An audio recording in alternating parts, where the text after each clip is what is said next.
नमस्कार, news 18 special देख रहे हैं आप और मैं हूं आप सबके साथ अनूप। बुलेटिन की शुरुआत करते हैं और सबसे पहले बात पटना में हुए हंगामे की करते हैं। जी हां, पटना में हंगामा हुआ है। आज का दिन पटना के लिए बेहद हंगामेदार रहा। गर्दनीबाग में शिक्षक बहाली की मांग कर अभ्यर्थियों को पुलिस ने लाठी के बल पर वहां से भगा दिया और जगह खाली कराया। इस दौरान काफी देर तक गर्दनीबाग में हंगामा मचता रहा।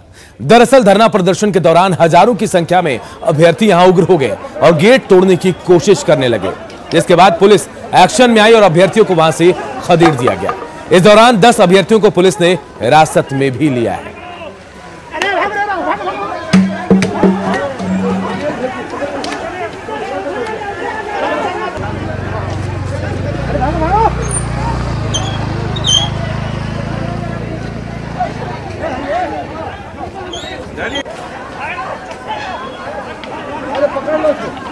नहीं भागता, पकड़ो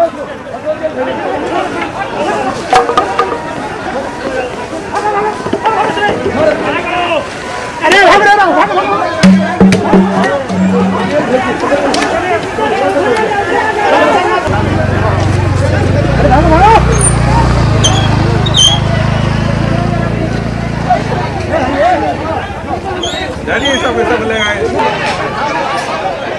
अरे 5 बजे तक परमिशन था तो फिर काहे खड़ा रहे हो? 5 बजे तक परमिशन था ना, परमिशन 5 बजे तक था ना, तो फिर दिखा रहे हैं। हाँ, दिखा रहे हैं। अरे पकड़ लो, नहीं भागता, पकड़ो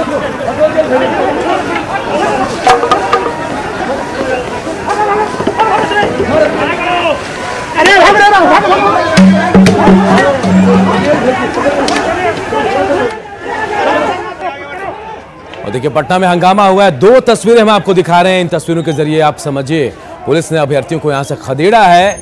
और दूसरी तस्वीर जब हंगामा हो रहा था, यही वो गेट है जिसे तोड़ने की कोशिश की है अभ्यर्थियों ने और बाद में पुलिस को यहां लाठी चार्ज करना पड़ा। यहां से खदेड़ा गया है अभ्यर्थियों को। अपनी मांगों को लेकर ये प्रदर्शन कर रहे थे।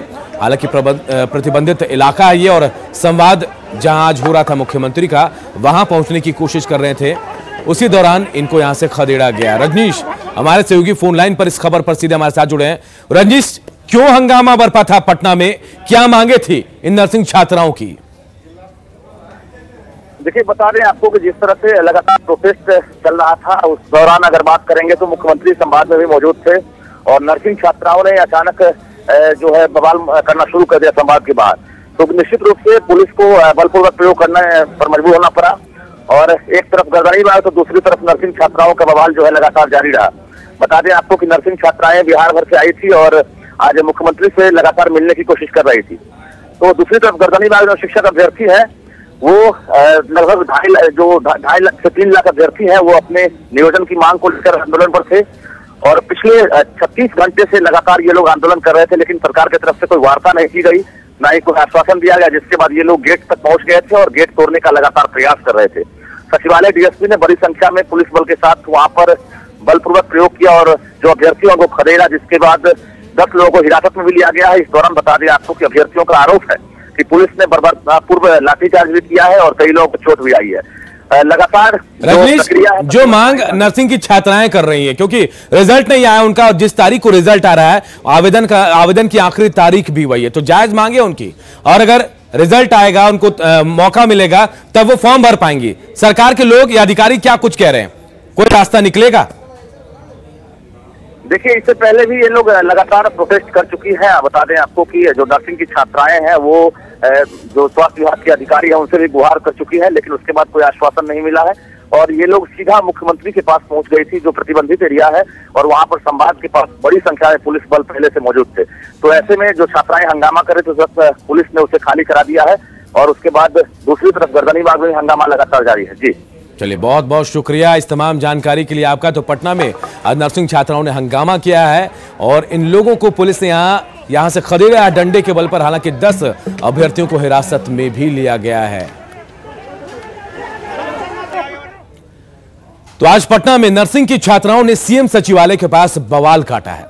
प्रदर्शन के दौरान पुलिस के साथ नोकझोंक भी हुई और कई छात्राओं को पुलिस ने हिरासत में भी लिया। छात्रों ने पटना में क्यों बवाल काटा है, आप भी जानिए।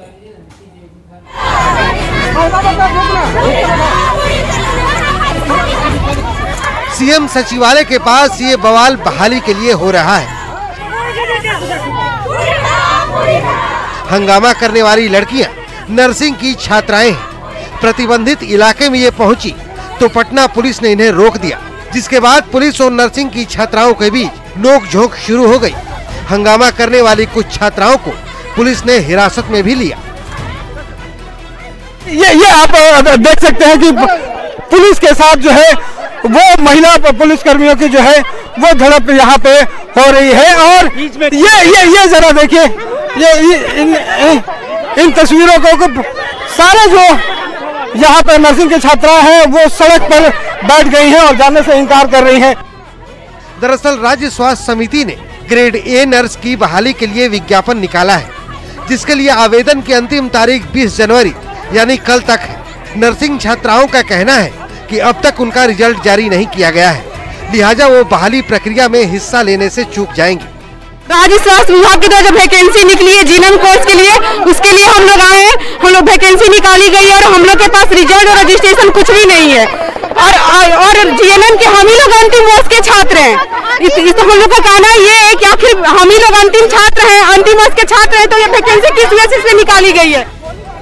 अब देखना है कि अंतिम तारीख से पहले की तकरार क्या रंग लाती है। पटना से न्यूज़ 18 के लिए रवि एस नारायण की रिपोर्ट। और एक बड़ी खबर इस वक्त आ रही है, कैबिनेट का बड़ा फैसला सामने आया। 19 फरवरी से बिहार विधानमंडल का सत्र शुरू होगा। देखिए ये बड़ी खबर, 19 फरवरी से बिहार विधानमंडल का सत्र शुरू होगा। 24 मार्च तक चलेगी सदन की कार्यवाही। दोनों सदनों की संयुक्त बैठक के साथ शुरू होगा सत्र। नीतीश कैबिनेट ने इस पर मुहर लगा दी है। कैबिनेट की बैठक में कुल 18 एजेंडों पर मुहर लगाई है। तो बड़ी खबर हम आपको बता रहे हैं, 19 फरवरी से बिहार विधानमंडल का सत्र शुरू होगा और 24 मार्च तक सदन की कार्रवाई चलेगी, यानी 1 महीने 6 दिन बताया जा रहा है। दोनों सदनों की संयुक्त बैठक के साथ इस सत्र की शुरुआत होगी। नीतीश कैबिनेट की बैठक में इस तारीख पर इस पर मुहर लग गई है। इसके अलावा कुल 18 ऐसे एजेंडे हैं जिन पर कैबिनेट की बैठक में आज मुहर लगे। तो बड़ी खबर विधानमंडल सत्र से जुड़ी हुई, 19 फरवरी से बिहार विधानमंडल का सत्र शुरू होगा और ये 24 मार्च तक चलेगा सत्र। सदन की कार्रवाई जो 24 मार्च तक चलेगी। कुल 18 एजेंडों पर आज कैबिनेट की बैठक में मुहर लगी है। इधर इंडिगो के स्टेशन हेड रुपेश कुमार सिंह की हत्या मामले में पुलिस के हाथ अब भी खाली हैं। वहीं इस मामले में सीएम नीतीश कुमार ने आज डीजीपी को तलब किया। सीएम से मिलने के बाद डीजीपी ने बताया कि एयरपोर्ट पार्किंग और ठेकेदारी को लेकर रुपेश की हत्या होने की आशंका जताई जा रही है।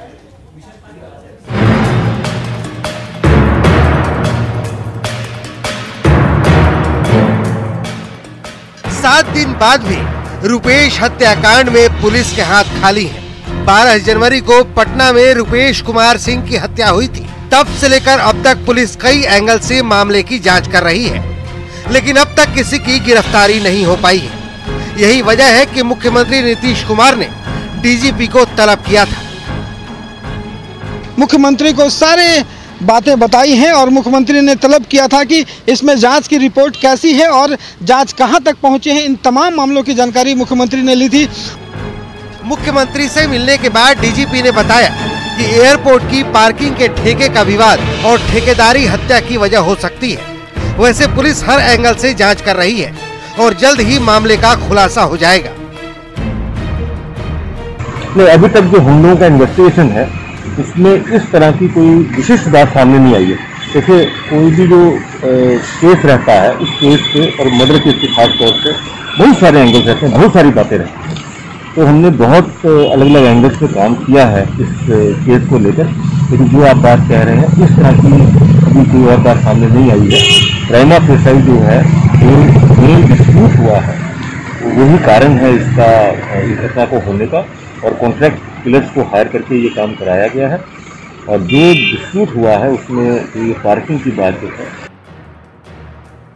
सोमवार को एसआईटी की टीम ने टेंडर एंगल से कई जगहों पर पूछताछ की। बताया जा रहा है कि ठेका विवाद के कारण हत्या के एंगल को लेकर एसआईटी ने पीएचईडी और जल संसाधन विभाग में जानकारी जुटाई है। खबर ये भी है कि दोनों विभागों में टेंडर के बारे में टीम को कुछ जानकारी मिली है। बताया जा रहा है कि रुपेश के भाई और रिश्तेदार लेवल 3 ठेकेदारी करते थे और हत्या के पीछे ये भी एक बड़ा कारण हो सकता है। अब हत्या की वजह चाहे जो हो, लेकिन जिस हत्याकांड की गुत्थी को सुलझाने में पूरी बिहार पुलिस लगी है, बावजूद इसके अगर 7 दिनों बाद भी पुलिस अपराधियों तक नहीं पहुंच सके तो बिहार पुलिस पर सवाल तो उठेंगे ही। पटना से रवि एस नारायण के साथ ब्यूरो रिपोर्ट, न्यूज़ 18 नेटवर्क। तो देखिए, 7 दिनों बाद भी रुपेश हत्याकांड में पुलिस का हाथ खाली है। हालांकि डीजीपी ये कह रहे हैं कि इस हत्याकांड के पीछे पार्किंग का विवाद हो सकता है और इस पर छानबीन चल रही है। आइए अब जानते हैं कि रुपेश हत्याकांड में अब तक क्या क्या हुआ है। तो देखिए, 12 जनवरी, जी हां, यही वो तारीख जब रुपेश सिंह की हत्या हुई थी। 12 जनवरी को रुपेश सिंह की हत्या हुई। इसके बाद राजधानी पटना में रुपेश को गोली मारी गई थी। 12 जनवरी को रुपेश को गोली मारी गई। एसआईटी समेत जांच में कई टीमें लगी हैं। नीतीश कुमार भी निर्देश दे चुके हैं। पुलिस कॉन्ट्रैक्ट किलिंग का मामला बता रही है। बेऊर जेल में भी पुलिस तहकीकात कर चुकी है। कुछ अधिकारियों के नाम भी इस मामले में उछाले जा रहे हैं। यहां तक कि दिल्ली से गोवा तक पुलिस की नजर है और मुख्यमंत्री नीतीश कुमार खुद मामले की पल पल की जानकारी ले रहे हैं। आज पार्किंग ठेके में मर्डर की बात भी सामने आई है और कहा जा रहा है कि जल्दी इस मामले का पूरा खुलासा हो जाएगा। चलिए बढ़ते आगे और बात ठंड के कहर की। तो पूरे बिहार में ठंड का तांडव दिख रहा है। ठंड और कोहरे की वजह से इंसान के साथ साथ जानवर तक परेशान है। ठंड को लेकर पूरे बिहार में ऑरेंज अलर्ट जारी किया गया है।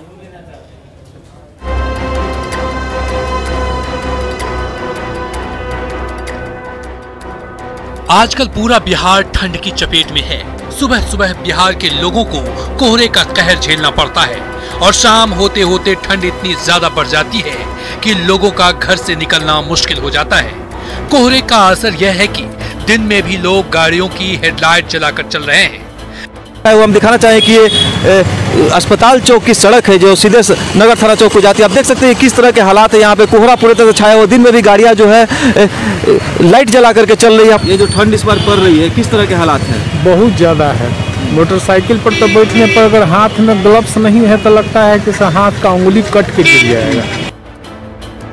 जिनके पास पक्का घर है वो तो फिर भी अपने घर में सुरक्षित हैं।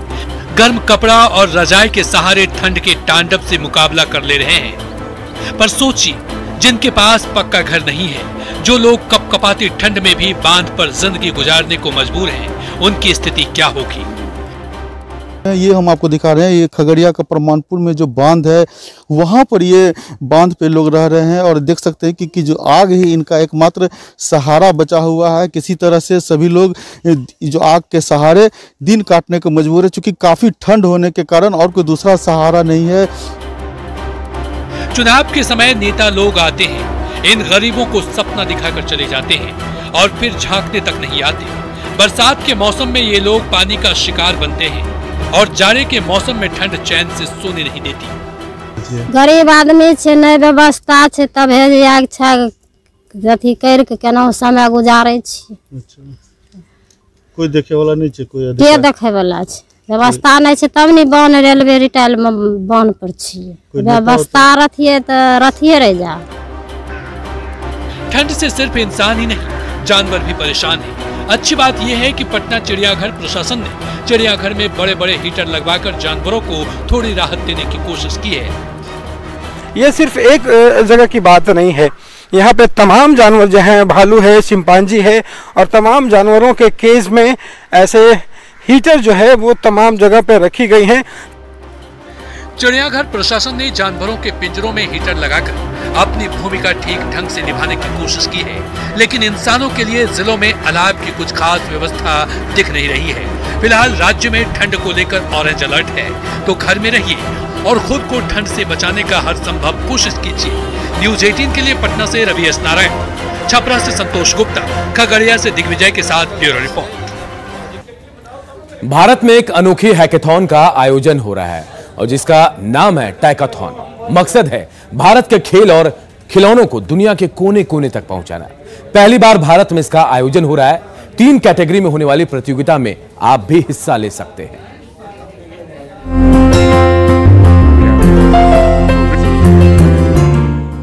आप क्रिएटिव हैं, कुछ नया और अलग करना चाहते हैं, खिलौनों और गेम्स में रुचि है, तो आपके पास मौका है 50 लाख रुपए तक का इनाम जीतने का।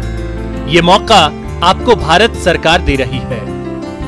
केंद्रीय शिक्षा मंत्रालय ने 5 जनवरी 2021 को भारत का अपना गेम चैलेंज टॉयकाथॉन लॉन्च किया है।